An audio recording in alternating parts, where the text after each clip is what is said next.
ஆண்டவராகிய இயேசு கிறிஸ்துவின் நாமத்தில் உங்களுக்கு வாழ்த்துக்கள். எல்லாரும் எப்படி இருக்கீங்க? சோமா இருக்கீங்களா? சந்தோஷமா இருக்கீங்களா? இந்த நாளிலும் ஆண்டவர் கொடுக்கிற ஆசீர்வாதமான வார்த்தை ஏசாயா 58 அதிகாரம் 8வது வசனம். Isaiah chapter 58 verse 8. அப்பொழுது விடியற்கால வெளுப்பை போல உன் வெளிச்சம் எழும்பி உன் சுகவாழ்வு சீக்கிரத்தில் துளிர்த்து உன் நீதி உனக்கு முன்னாலே செல்லும், கர்த்தருடைய மகிமை உன்னை பின்னாலே காக்கும்.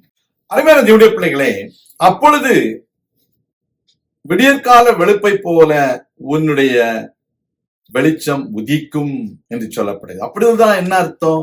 மேலே உள்ள வசனத்தை வாசிக்கும் பொழுது, பசியா இருக்கிறவனுக்கு நாம் ஆகாரம் கொடுக்க வேண்டும், வஸ்திரம் இல்லாதவனுக்கு வஸ்திரம் கொடுக்க வேண்டும், நம்முடைய சொந்த மாம்சத்தாருக்கு நம்மை மறைக்க கூடாது.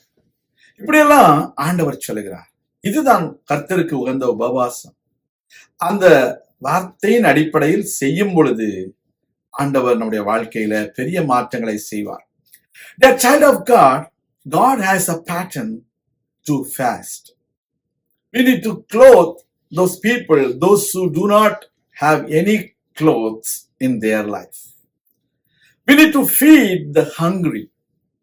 We should not hide ourselves to our own flesh.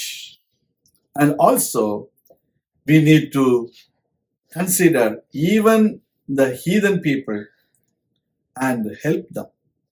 That is the pattern of fasting that God requires in our life. When you do that, the Lord has greater blessings in our life. என்னென்ன ஆசீர்வாதங்களை கர்த்தர் வைத்திருக்கிறார்? விடியற்கால வெளுப்பை போல உன் வெளிச்சம் உதிக்கும், உன் சுக வாழ்வு சீக்கிரத்திலே துளிர்க்கும், உன் நீதி உனக்கு முன்னே செல்லும், கர்த்தருடைய மகிமை பின்னாலே உன்னை காக்கும். எவ்வளவு அருமையான 4 ஆசீர்வாதங்கள். The Lord God says, your future will spring forth like a dawn.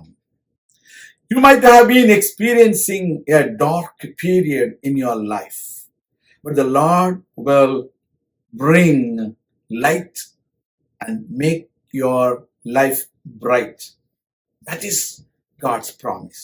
Not only that, your healing will spring forth speedily. You might have been sick.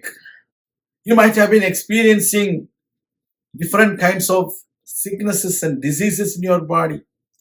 God is going to deliver you from every kind of sicknesses. God is going to give you healing, and it is going to spring forth speedily. Not only that, your righteousness will go forth. People will understand how righteous you are, how upright you are, how truthful you are. You don't need to go and tell them. God will make them known that you are a righteous man.